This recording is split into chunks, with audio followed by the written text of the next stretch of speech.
स्वानि देव सवितदुरितानि परासुवा यद्भद्रं तन्मेवासुवा।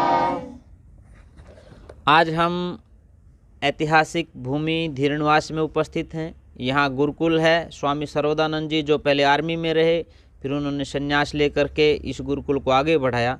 लगभग 50 वर्ष पहले इस गुरुकुल की स्थापना हुई। उसी गुरुकुल में आज हम उपस्थित हैं। वहाँ के ब्रह्मचारी हमारे साथ हैं। ये छोटे छोटे बच्चे लगभग पिछले 5-6 महीने से इस गुरुकुल में रह कर के विद्या अध्ययन कर रहे हैं। उन्होंने 6 महीने में क्या सीखा, या वो कहाँ से आते हैं, उनका दाखिला यहाँ क्यों करवाया गया है, या वो आज हमें क्या सुनाने वाले हैं, ये सब बातें जानने के लिए आपको इस वीडियो को आगे तक देखना होगा। हमारे साथ कुछ बच्चे हैं और उनसे हम उनके नाम भी जानेंगे और वो आज हमें क्या सुनाएंगे वो भी जानेंगे। उससे पहले इतना कि ये गुरुकुल जहाँ हरियाणा शिक्षा बोर्ड से मान्यता प्राप्त है, वहीं उनको शिक्षा के साथ साथ संस्कार देने का काम आर्य समाज की जो आर्ष पद्धति है उससे किया जा रहा है। इन बच्चों को जहाँ स्वाध्याय के साथ साथ में वेदों को पढ़ने की ओर जो है वो अग्रसर किया जा रहा है, वहीं वो जीवन में क्या बन सकते हैं, किन जीवन मूल्यों को लेकर के आगे बढ़ सकते हैं, ये सारा प्रशिक्षण इनको दिया जा रहा है। इसके साथ साथ खेल के क्षेत्र में भी इन बच्चों को तराशा जा रहा है। हमारे साथ कुछ विद्यार्थी हैं, उनसे हम जानेंगे कि वो हमें क्या सुनाने वाले हैं। सबसे पहले कौन सुनाएंगे? आपका नाम बताएं। रोहित। रोहित जी, आप क्या सुनाएंगे? मैं एक कविता सुनाना चाहता हूँ। लो, आप ये माइक हाथ में लो और कविता सुनाओ। आकाश, आप इधर हो जाओ, थोड़े से बाएं हो जाओ, उनको सुनाना। हाँ, सुनाइए। क्या ये देश उन्हीं का है जो युद्धों में मर जाते हैं, अपना खून बहाकर टिक्का सरहद पर कर जाते हैं। ऐसा युद्ध वतन की खातिर सबको लड़ना पड़ता है, संकट की घड़ियों में सबको सैनिक बनना पड़ता है। जो भी कौम वतन की खातिर मरने को तैयार नहीं, उनको आज़ादी की संतति जीने का अधिकार नहीं। किसके कितने लाल सलोने सीमा पर छिन जाते हैं, गुरु गोविंद जी के बेटे दीवारों में चिन जाते हैं। मंगल पांडे आज़ादी का परवाना हो जाता है, उद्यम डायर से बदले को दीवाना हो जाता है। झांसी की रानी लड़कर राजधानी मिटवा देती है, पन्ना धाए वफादारी में बेटा कटवा देती है। धन्यवाद। रोहित जी का बहुत धन्यवाद। उन्होंने एक देशभक्ति की कविता आपके बीच में रखी है और कहीं ना कहीं यही वो संस्कार है आज जिनकी आवश्यकता है, खास करके गुरुकुलों में, विद्यालयों में, स्कूलों में इस तरह के संस्कार देने की। बच्चों में ये संस्कार इसलिए भरे जा रहे हैं, कहीं ना कहीं आज शिक्षा के नाम पर जो कुछ परोसा जा रहा है, खास करके पाश्चात्य संस्कृति की जो बातें कही जा रही हैं, और कहीं ना कहीं देखने में ये आता है कि वो विद्यार्थी भावुकतावश, कहिए अज्ञानतावश, कहीं ना कहीं देश के खिलाफ बोल जाते हैं। तो आज अपनी संस्कृति को बचाने के लिए भी इन संस्कृत के गुरुकुलों में प्रवेश दिलवाने की आवश्यकता है। रोहित जी का धन्यवाद। और रोहित जी के बाद मैं मेरे साथ एक और साथी हैं, उनसे मैं नाम पूछूंगा। आपका क्या नाम है जी? दक्ष। दक्ष जी, आप क्या सुनाएंगे? मैं एक कविता सुनाना चाहता हूँ। चलो सुना दो तो ठीक है। अंतिम एक चुनौती दे दसी में पार पड़ोसी का, गीदड़ का अर्थात ना समझे सिंह की खामोशी का। हमको अपना खट्टा मीठे बोल बदलना आता है, हमको अब भी दुनिया का भूगोल बदलना आता है।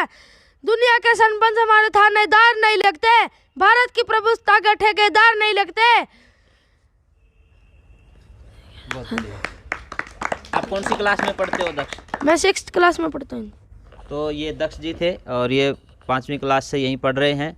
पिछले दिनों कोरोना काल में एक आपदा जैसे पूरे देश पे आई, वो गुरुकुल पर भी आई और उसका दुष्परिणाम ये रहा कि गुरुकुल लगभग 1 से 1.5 साल तक बंद रहा। और उसके बाद फिर सितंबर 2021 में गुरुकुल को दोबारा से शुरू किया गया। उसके बाद के ये विद्यार्थी हैं। दक्ष जी कोरोना काल से पहले भी यहाँ पढ़ते थे, पर बीच में क्योंकि बंद हो गया था गुरुकुल, दोबारा से प्रारंभ हुआ है और उसका परिणाम ये है कि इन्होंने अपनी शिक्षा को दोबारा से शुरू किया। कुछ और विद्यार्थी हमारे साथ हैं, उनसे भी हम उनका नाम भी जानना चाहेंगे और वो क्या सुनाना चाहेंगे। आपका क्या नाम है जी? केशव। केशव जी, आप कौन सी क्लास में पढ़ते हैं? 7th। आप क्या सुनाएंगे? कविता। लो सुना के दिखाओ फिर।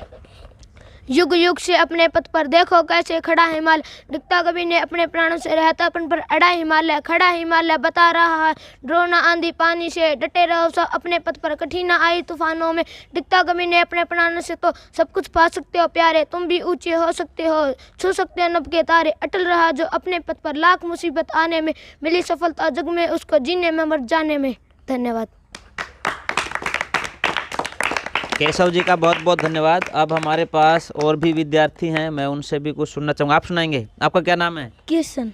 कृष्ण जी हैं हमारे साथ। आप कौन सी क्लास में पढ़ते हैं? 7th। गांव कौन सा है आपका? बालसमंद। बालसमंद से आप यहाँ गुरुकुल में रह रहे हैं? हाँ जी। पिछले 4 महीने से यहीं रह रहे हैं या घर पे भी गए थे? घर पे भी। कब गए थे? 1 महीने। जब वो कोरोना का टाइम था या उससे पहले? नहीं जी, अब गर्मियों की छुट्टी में। अच्छा, गर्मियों की छुट्टियों में। छुट्टियां थी, वो कोरोना की वजह से ही छुट्टियां की गई थी पिछले दिनों। आप क्या सुनाएंगे? कविता। चलो सुनाओ तो। जो सीने पर गोली खाने को आगे बढ़ जाते थे, भारत माँ की जय कहकर फांसी पर चढ़ जाते थे, जिन बेटों ने धरती माता पर कुर्बानी दे डाली, आज़ादी के हवन कुंड में अग्नि चेतन कर डाली, जो धरती में मस्तक बोकर चले गए, दाग गुलामी वाला धोकर चले गए, जिनके कारण ये भारत आज़ाद दिखाई देता है, अमर तिरंगा उन बेटों की याद दिखाई देता है, उनका नाम जुबा पर लेकर पलकों को झपका देना, उनके यादों के पत्थर पर 2 आंसू टपका देना, जो धरती में मस्तक बोकर चले गए, दाग गुलामी वाला धोकर चले गए, मैं उनकी पूजा के खातिर जीवन भर गा सकता हूँ, मैं पीड़ा की चीखों में संगीत नहीं ला सकता हूँ। धन्यवाद। बहुत बहुत धन्यवाद कृष्ण जी का। उन्होंने भी क्रांतिकारी बातें आपके सामने रखी हैं। और मुझे लग रहा है कि ये जैसे गुरुकुल कांगड़ी में उस समय जब देश गुलाम था, गुरुकुल कांगड़ी की स्थापना हुई, स्वामी श्रद्धानंद जी जिस तरह से बच्चों को प्रेरित करते थे, युवाओं को प्रेरित करते थे देश की आज़ादी के आंदोलन के लिए, मुझे लगता है ये स्वामी सर्वदानंद जी की जो भूमि है, यहाँ पर भी वैसे ही बच्चे तैयार हो रहे हैं। हमारे पास दूसरे और भी विद्यार्थी हैं। यहाँ संस्कृत हिंदी के साथ साथ अंग्रेजी भी जो है वो पढ़ाई जा रही है। तो एक विद्यार्थी हैं हमारे पास, प्रभात, उनसे हम जानना चाहेंगे कि वो क्या सुनाएंगे, पर जो भी सुनाएं वो अंग्रेजी में सुनाएं, क्योंकि गुरुकुलों के प्रति ये जो धारणा है कि यहाँ अंग्रेजी नहीं पढ़ाई जाती या वहाँ के विद्यार्थी अंग्रेजी में अच्छे से नहीं बोल पाते हैं, तो उनके लिए भी। प्रभात जी, आप क्या सुनाएंगे? मैं इंग्लिश में महर्षि दयानंद के ऊपर कुछ बताना चाहता हूँ। चलो बताइए। Dayanand Saraswati was born on 12 February 1824 at Tankara in Gujarat. His original name was Mool Shankar. His father name was Krishnalal Ji Tiwari. His father was followers of Shiva. Dayanand Saraswati was an Indian philosopher, social leader and the founder of Arya Samaj. He was given to call for Swaraj. Dayanand Saraswati spent nearly 25 years a religious teaching truth. A religious teacher name was Guru Virjanand Ji. Radhakrishnan called him makers of modern India. Dayanand Saraswati called him Bhagat Singh all today. तो इनके लिए भी तालियां एक बार बजाएंगे। महर्षि दयानंद जी के जीवन के बारे में प्रभात जी ने बताया है, और वो स्वराज्य का जो शब्द कहा, अब हम आज़ादी का अमृत महोत्सव मना रहे हैं, पूरा देश आज़ादी का अमृत महोत्सव मना रहा है। स्वराज्य का सबसे पहला शब्द प्रयोग हुआ सत्यार्थ प्रकाश में, महर्षि दयानंद ने उनका प्रयोग किया। बाल गंगाधर तिलक जी ने तो स्वयं ये कहा कि हमने जो स्वराज्य का शब्द लिया है वो महर्षि दयानंद जी के साहित्य से मिला है।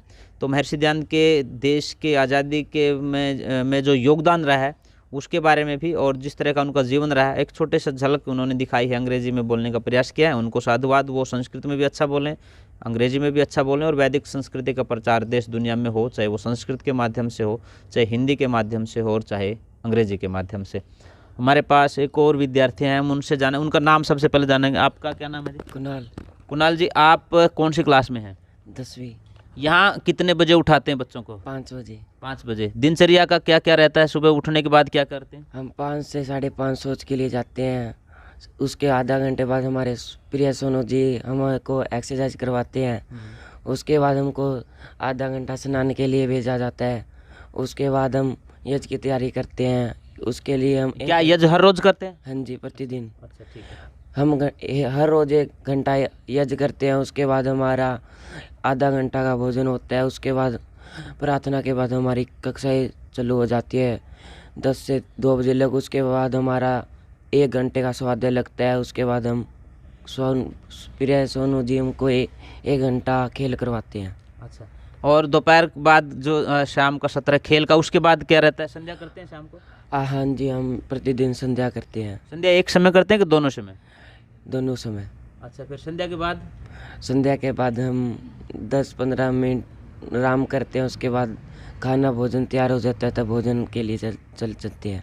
अब भोजन के बाद फिर समाप्त हो जाता है? हाँ जी। भोजन के बाद फिर स्वाध्याय इत्यादि कुछ नहीं करते? 1 घंटे हम स्वाध्याय करते हैं, उसके बाद हमारा सोने का समय हो जाते हैं। अच्छा, सोने की घंटी लग जाती, फिर जागते भी हैं कुछ लोग? कम बच्चे जागते हैं, बाकी सो जाते हैं। तो अब आपकी 10वीं की है, आप कुछ तैयारी कर रहे हैं 10वीं? हाँ जी। पास हो जाएंगे हाँ जी। अच्छे से? हाँ जी। चलो बहुत बढ़िया, ये पास हो जाए, इनके लिए शुभकामनाएं। तालियां बजा करके कुणाल जी को। और कोई कुछ सुनाना चाहेगा अभी? और कोई विद्यार्थी आप में से कुछ सुनाना चाहते हो? अच्छा, ये विद्यार्थियों ने थोड़े से एक झलक दिखाई कि वो क्या सीख रहे हैं, कैसे रह रहे हैं अपनी पढ़ाई के बारे में। मैं आप लोगों से निवेदन करना चाहता हूँ, यदि आपके परिवार में भी बच्चे हैं और आप चाहते हैं कि वो संस्कारित हों, वो गुरुकुल में पढ़ें, वो भी देशभक्त बने, तो आप उनको गुरुकुल में एडमिशन दिलवा सकते हैं। मार्च से इस गुरुकुल में गुरुकुल धीरनिवास जो हिसार में है, हिसार का जो हेडक्वार्टर है, जिला हेडक्वार्टर है, वहाँ से लगभग 14 किलोमीटर की दूरी पर है ये गांव धीरनिवास में, बिल्कुल मेन सड़क के ऊपर उपस्थित है। और इसके एडमिशन स्टार्ट हो रहे हैं मार्च में। आप यहाँ उनको एडमिशन दिलवा सकते हैं। यहाँ की शिक्षा बिल्कुल निःशुल्क है, कोई एक भी पैसा शिक्षा के लिए नहीं लिया जाता। हॉस्टल में जो बच्चे रहते हैं, हॉस्टल की फ़ीस, उनके भोजन इत्यादि के लिए वो तो लिया जाता है, परंतु शिक्षा का कोई पैसा यहाँ नहीं लिया जाता है। जिन विद्यार्थियों के माँ बाप नहीं हैं, उनके लिए फ्री ऑफ कॉस्ट जो है हमने ये व्यवस्था की है कि वो निःशुल्क यहाँ पर पढ़ें भी, और निःशुल्क उनका जो पाठशाला का कहिए या हॉस्टल का जो खर्च है वो भी उनसे नहीं लिया जा रहा है। यदि एक परिवार के 2 बच्चे हैं तो उनमें से एक बच्चे का 50% जो फीस है वो माफ़ है, और यदि एक परिवार के 3 बच्चे हैं तो एक बच्चे की पूरी फीस माफ़ है। आने वाले समय में यहाँ इंग्लिश स्पोकन, जैसा प्रभात जी ने थोड़ा बोल करके दिखाया है, स्पेशल स्पोकन इंग्लिश और spoken Sanskrit, hand writing specialist, ये सारी व्यवस्थाएं नए सेशन में हो रही हैं। तो आप अपने विद्यार्थियों को यहाँ, अपने बच्चों को गुरुकुल में भेजें। हम उनको शिक्षा के साथ साथ संस्कार और आधुनिक जो शिक्षा है, जिनको आप कह सकते हैं कि किसी के साथ कंपटीशन की जो शिक्षा है, उसमें उनके साथ खड़ा दिखाई देगा वो बच्चा, आप यदि आप उनको यहाँ छोड़ते हैं। हमारा ये प्रयास है। पूरे गुरुकुल की जो प्रबंध समिति है वो इसमें बहुत मेहनत कर रही है। खुद सोनू जी यहाँ 24 घंटे रह रहे हैं। बहुत अच्छा स्टाफ अभी यहाँ है, और कुछ स्टाफ को हम मार्च में बढ़ा रहे हैं। तो आप अपने बच्चों को गुरुकुल में भेजिए ताकि शिक्षा के साथ साथ संस्कार वो ले सकें। गुरुकुल धीरनिवास में आज हम उपस्थित थे। यदि आप अपना सहयोग करना चाहते हैं तो स्क्रीन पे जो नंबर चल रहा है उस पे आप कॉल करके अपना सहयोग भी दे सकते हैं और गुरुकुल के बारे में जानकारी भी ले सकते हैं। आप आज हमारे साथ जुड़े, आप सबका बहुत बहुत धन्यवाद। सबको सादर नमस्ते जी। सदा रहो चलो वेद के। आप अंग्रेजी दवाओं से परेशान हैं या फिर रोगों से परेशान होकर संसार से उठ जाना चाहते हैं? उठ जाने से पहले नाड़ीवैद क्या क्लब पर आइए और अपने सभी रोगों का आयुर्वेद में सही समाधान पाइए। साथियों, इस वीडियो को ज़्यादा से ज़्यादा लाइक करें, कमेंट करें, शेयर करें और चैनल को सब्सक्राइब करना ना भूलें।